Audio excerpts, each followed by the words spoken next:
స్వచ్ఛమైన అచ్చమైన గాలి లాంటి జనాలు మనకి ఇక్కడ దొరుకుతారంటే పల్లెటూళ్ళలో వాళ్ళ స్వచ్ఛమైన నవ్వు చూస్తుంటే మనకు అర్థమవుతుంది వాళ్ళు ఎంత స్వచ్ఛమైన మనసు కలిగిన మనుషులని. ఎన్ని కోట్లు పెట్టినా మనకు దొరకని సంతోషం ఇలాంటి మనుషుల్ని కలిసినప్పుడే కలుగుతుంది.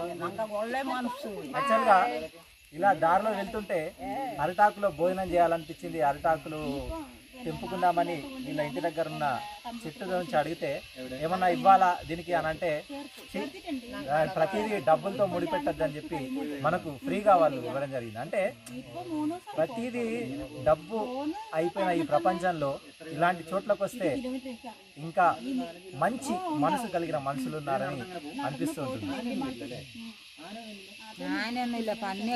పన్నీ పచ్చి పులి